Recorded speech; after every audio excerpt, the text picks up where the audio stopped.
Today we're going to talk about derivatives of functions of two variables, which is going to lead us to the definition of partial derivatives. So just to recap, a function of two variables is a function which takes in two inputs, which we usually think of as an x and a y, and it returns as its single output a z value. So if we want to represent functions of two variables graphically, what do they look like? They look like surfaces. And you can imagine if this surface here was representing the profit of a particular item that depends on two inputs, it's going to be very important for us to be able to tell if I make a small change in one of the inputs, how the profit changes. And it's also going to be important for us to be able to calculate things like maxima and minima. So this is probably going to sound a lot like we need derivatives, and in fact we do. So just to recap, when we had functions of one variable, we defined the derivative at a point as the slope of the tangent line at that point. And we did a bunch of stuff with limits, but really we were just trying to find the tangent line at the point. And the slope of that tangent line gave us the rate of change. But if we try to do that for functions of two variables, we run into a problem because at any point on a surface, there are usually infinitely many tangent lines, and we don't want to take infinitely many derivatives. But it turns out we can do something else instead. What we do is we just look at the rate of change in two particular directions. First, we look in the x direction. By not allowing y to change, we make a little change in x and see how our function changes. And then we can do the same thing, holding x constant and making a little change in y.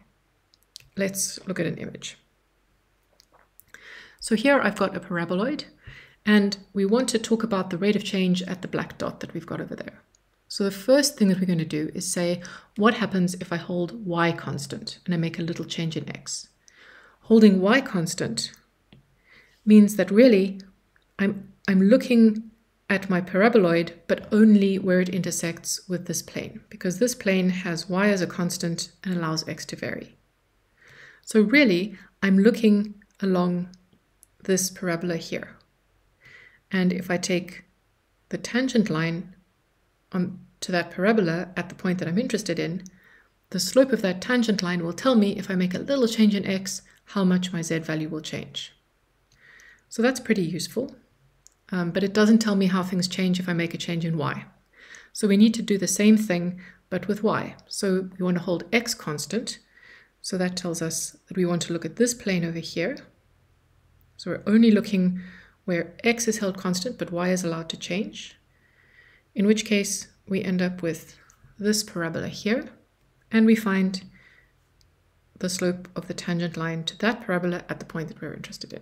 And that says, if I make a tiny change in y, but I don't change x, I can find out how much my z value changes.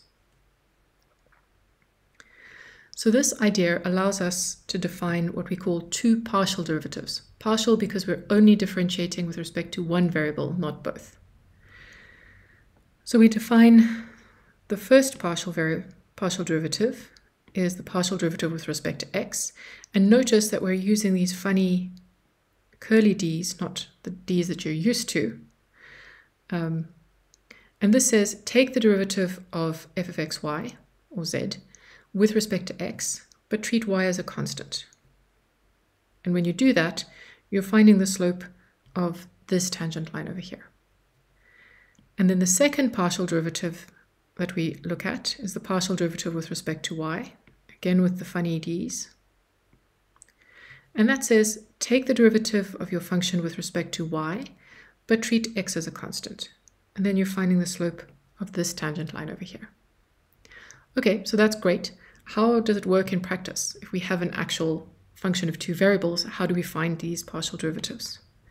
Well, let's find the partial derivative with respect to x. Now remember, we've got to treat y like a constant. It's going to be tempting to try and take the derivative, but don't. Okay, so if we have a look at this first term over here, how do we take the derivative of, for example, just 5x to the 4? Well, a constant multiple just comes along for the ride, so we'd end up with 5 times derivative of x to the 4, which is 4x to the 3. And now we're treating y as a constant. It's just a constant multiple, so it just comes along as it is. The second term that we have over here are 2xy to the 5. our 2 is a constant multiple, so it just comes along. Derivative of x is just 1. And now y, treating it like a constant, is just going to be a y to the 5.